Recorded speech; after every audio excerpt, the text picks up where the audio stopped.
Bismillahirrahmanirrahim. Assalamualaikum warahmatullahi wabarakatuh. Alhamdulillah wassalatu wassalamu ala rasulillah amma ba'du.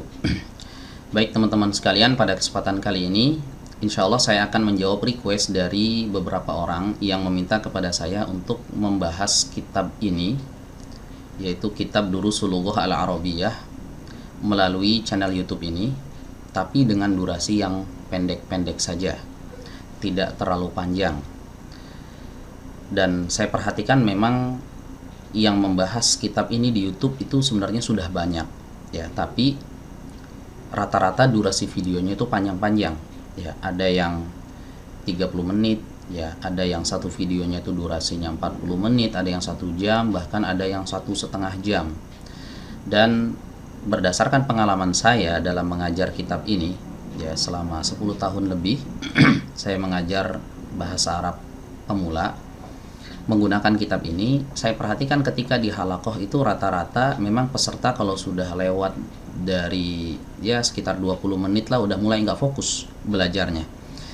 Ada yang bengong, ada yang ngelantur, ada yang ngantuk dan macam-macam. Jadi materi yang disampaikan pun menjadi kurang maksimal ya, kurang bisa dicerna dengan baik.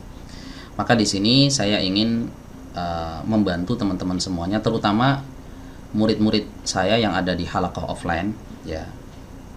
Untuk menunjang pembelajaran kitab ini, saya akan buatkan video yang bisa ditonton ya sebagai apa ya, hitung-hitung murojaah lah ya. Yang di offline sudah dipelajari ya, mungkin ketika di offline dalam keadaan capek, belajarnya dalam keadaan ngantuk dan lain sebagainya.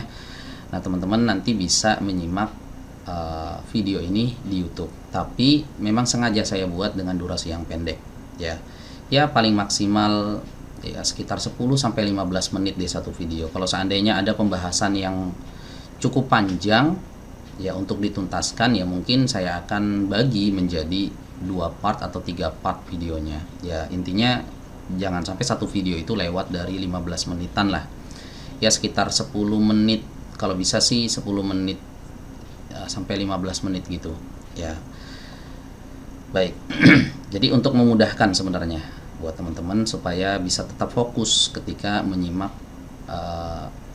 pelajaran gitu. Jangan sampai ada yang menyimak tuh sambil ngobrol sama temennya gitu kan, karena mungkin ingin menyisihkan waktu 1,5 jam tuh kayaknya tuh panjang banget gitu. Jadi mungkin bisa hanya disimak secara fokus itu di menit-menit awal saja ya. Ketika sudah masuk menit ke-15 ke sana sudah mulai ngelantur ya, dan sudah nggak fokus lagi, sehingga seringkali banyak yang belajarnya itu tidak tuntas ya. Karena memang saya perhatikan ya, banyak video-video yang membahas kitab ini di YouTube durasinya sangat-sangat panjang. Baik, sudah siap ya teman-teman ya. Bismillah, kita akan mulai pembahasan kitab Durusul Lughah Al-Arabiyyah li ghairi natiqina biha, juz atau jilid yang pertama. Nah, buat teman-teman yang menyimak video ini dan ingin memiliki PDF buku ini atau versi PDF-nya, teman-teman bisa cek link di kolom deskripsi. Nanti saya letakkan link downloadnya di sana. Silahkan download dari sana dan kita bisa belajar bareng-bareng ya. Dan buat teman-teman yang misalnya kurang paham atau nggak ngerti dari penjelasan yang saya paparkan, teman-teman bisa langsung tanya di kolom komentar, nanti kita bisa diskusi di sana. Baik, kita langsung masuk ke halaman yang kelima teman-teman. Nah, ini halaman yang kelima. Saya kecilin lagi deh. Nah, kekecilan ya. Nah, segini deh, nggak apa-apa. Teman-teman bisa buka halaman 5 ya. Baik, kita mulai. Ad-darsul awal, pelajaran yang pertama. Baik, ad-darsu artinya pelajaran, al-awwalu artinya yang pertama. Baik, di pelajaran pertama ini kita akan mempelajari tentang kata tunjuk dekat yang digunakan oleh orang Arab. Nah, kalau orang Indonesia kan untuk menunjuk sesuatu yang dekat menggunakan kata ini ya. Jadi kalau misalnya mau saya katakan ini buku, saya pegang buku kemudian saya katakan ini buku. Nah, ini menunjukkan bahwa bukunya itu dekat posisinya dari saya. Ya, jadi untuk menunjuk sesuatu yang posisinya dekat, orang Indonesia itu biasanya menggunakan kata ini. Nah, lantas bagaimana dengan orang-orang Arab? Bagaimana mereka menunjuk sesuatu yang posisinya dekat? Dengan kata apa mereka gunakan? Nah, ini katanya teman-teman. Ya, jadi mereka menggunakan kata hada. Ya, hada artinya ini kalau diterjemahkan ke dalam bahasa Indonesia. Ya. Baik, ini meskipun 3 huruf ha, zal, dan alif, tapi huruf h-nya ini dibaca panjang teman-teman. Jadi kalau misalnya dikasih harokat, h-nya ini berdiri. Saya zoom deh. Nah, di sini fathahnya berdiri itu. Hadza. Ya, hadza artinya ini. Ya, hadza artinya ini.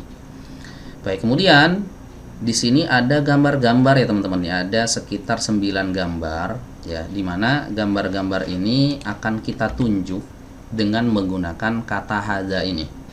Ya, kita tunjuk gambar-gambar ini menggunakan kata hadza, menunjukkan bahwa gambar-gambar yang ada di sini tuh posisinya dekat gitu.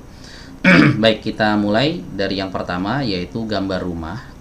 Rumah bahasa Arabnya baitun. Jadi kalau kita mau katakan ini rumah, maka bahasa Arabnya adalah hadza baitun. Ya, hadza baitun. Ini rumah.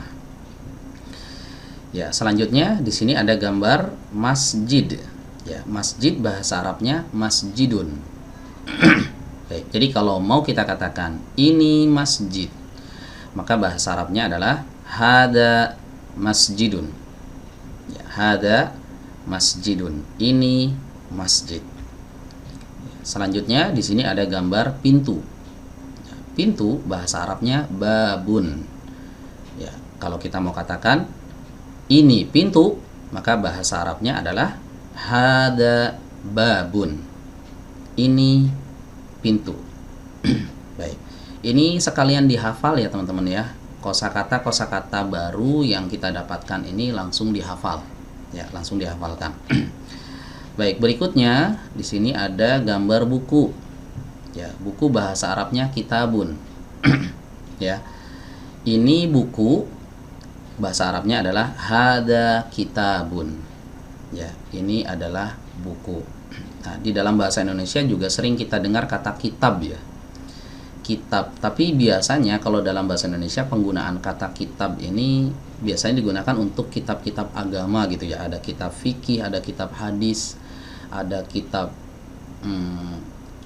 kitab pokoknya yang membahas tentang agama gitu ya, kitab akidah dan lain sebagainya.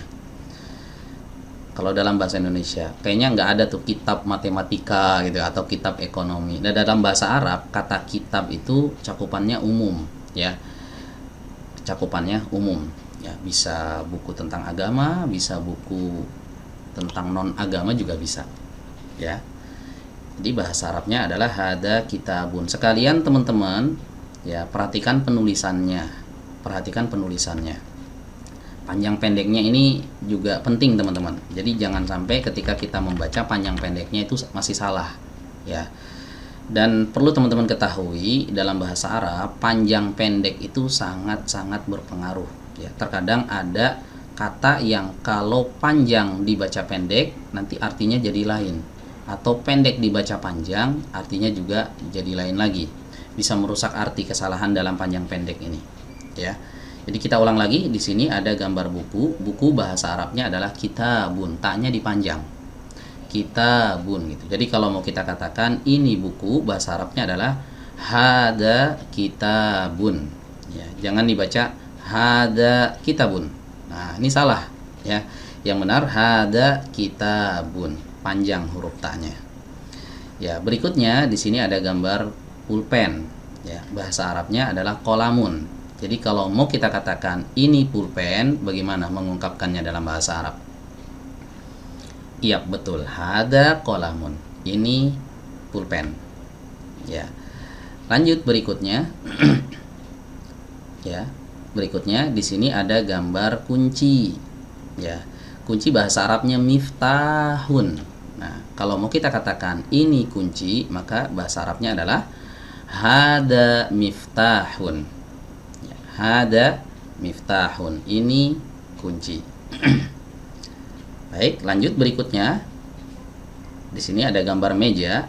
Ya, kalau mau kita katakan ini meja, maka bahasa Arabnya adalah hada maktabun. Ini meja. Meja bahasa Arabnya maktabun. Ya, berikutnya ada gambar ranjang atau tempat tidur. Ya. Tempat tidur bahasa Arabnya adalah sarirun. Ya, sarirun. Kalau yang orang Sunda ingat aja sare ya. Sare itu artinya tidur. Ya, jadi sarirun tempat tidur, ya, ranjang. Ya. Jadi kalau mau dikatakan ini ranjang atau ini tempat tidur, maka bahasa Arabnya adalah hada sarirun. Ya, ini sarir, ya, tempat tidur. Ya, berikutnya di sini ada gambar kursi. Kursi ini berasal dari bahasa Arab ya teman-teman ya. Kata kursi yang sering kita pakai dalam bahasa Indonesia itu sebenarnya asalnya dari bahasa Arab. Ya, bahasa Arabnya adalah kursiyun. Ya. Jadi kalau mau kita katakan ini kursi, bahasa Arabnya adalah hada kursiyun. Nah, di sini dikasih tasydid ya teman-teman ya, ditasydidkan. Nah, buat teman-teman yang punya buku versi cetaknya bisa tuh ditulis tasydid di sini. Ya, terus di sini bisa ditambahkan titik 2 kursiyun. Ya, ada titik 2-nya. Baik, mungkin kita cukupkan dulu sampai di sini ya teman-teman ya. Nah, kira-kira dilanjut nggak nih teman-teman pembelajarannya? Nah, buat yang pengen dilanjut silahkan komen lanjut ya di kolom komentar. Diperbanyak aja komen lanjut dong. Nah, nanti insya Allah akan saya lanjutkan ya kalau memang teman-teman ingin dilanjutkan videonya.